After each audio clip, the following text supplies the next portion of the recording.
Në martë ka nisur një takim mes dy liderëve të shtetit, presidentes Vjosa Osmani dhe kryeministrit në detyrë Albin Kurti. Këtë takim Kurti e kishte paralajmëruar ditë më parë se deri të mërkurën do të jetë në presidencë për të qartësuar pozicionin e vetëvendosjes. Nesër s'ka do rafati kushtetues për mandatarin dhe takimi i sotëm duket se ka qartësuar pozicionin e kreut të vetëvendosjes. Albin Kurti dhe vendimin e radhës të presidentes Vjosa Osmani. Betet të shihet nëse Osmani do t'jap edhe një shans për Kurtin, apo vendi do të shkojë në zgjedhje të reja.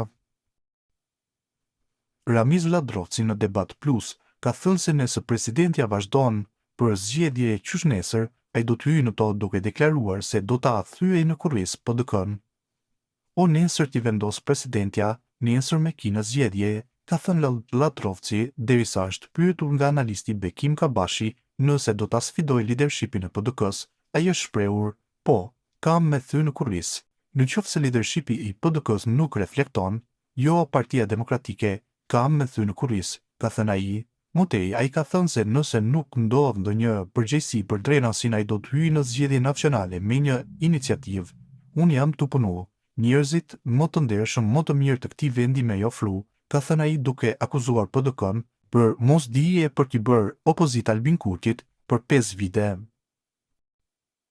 Në një reagim të tij të fundit, Halil Geci ka kritikuar ashpër veprimet e disa anëtarëve të LDK-s dhe koalicionet e mundshme me PD-n dhe listën serbe, duke paralajmëruar se kjo mund të dëmtojë besimin e mbështetësve të partisë përcjell bota sot. Sipas Gecit, LDK-ja mund të rikthejë dinjitetin dhe kredibilitetin e saj vetëm nëse lejohet nga njerëzit që, sipas tij, e njollosin partinë me korrupsion, dhunë dhe gjuhë të ulët, duke shkelur trashëgiminë rrogoviste. Në vim shkrimi i tij plot, ata që e njollosin, shajin e flishin me gojë, nuk mund të flasin në emër të LDK-s. LDK ose Rruga e Re duhet ta di se koalicioni me PD-n dhe listat serbe mund ta gjunjësojë besimin e mbështetësve të saj.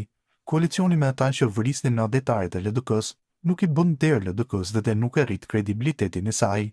Mos largimi i LDK-s nga PD-ja dhe nga lista serbe do t'i kustojë shtrenjtë Rrugës së Re. Vetëm pas largimit nga PD-ja, si edhe të elementeve që njollosin partinë, LDK-ja mund të rikthejë dinjitetin dhe besimin e popullit. Korrupsioni, dhuna, vulgariteti nuk kanë vend në trashëgiminë rrogoviste. LDK duhet të çlirohet nga njerëzit që kanë njollosur me korrupsion, me gjuhë të ulët, me arrogancë dhe me dhunë. Vetëm një LDK e pastër në moral, e udhëhequr nga njerëz me kulturë, dinjitet dhe vizion, mund të flasë në emër të popullit dhe të dheut. Derisa partia të mos pastrohet nga ata që përdorin fjalor banal, dhunë, kërcënime dhe manipulime, ajo nuk ka moral të flasë në emër të popullit e të dheut. LDK-ja është në trashëgimi e mendjes, e urtësisë dhe kulturës së Ibrahim Rrogovës, jo strehej atyre që shajnë, flishin dhe përdosin këtë emër me sjellje primitive e me interesa personale. Të tillëve duhet u ndalohet urgjentisht të flasin në emër të LDK-s. LDK-ja nuk përfaqësohet me sharje, fyerje dhe sjellje të pahishme. Këto janë praktika që i takojnë kulturës së dhunës dhe jo kulturës rrogoviste.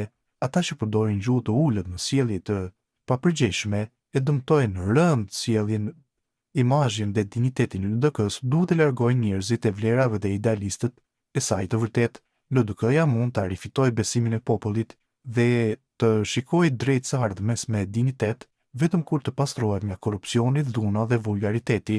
Vetëm kur të lirohet nga kjo kategori, njerëzish që kanë njollosur emrin e saj, LDK-ja do të gjejë sërish rrugën e humbur rrogoviste, rrugën e kulturës politike të urtësisë dhe të ndershmërisë që na mësoi presidenti Ibrahim Rrugova.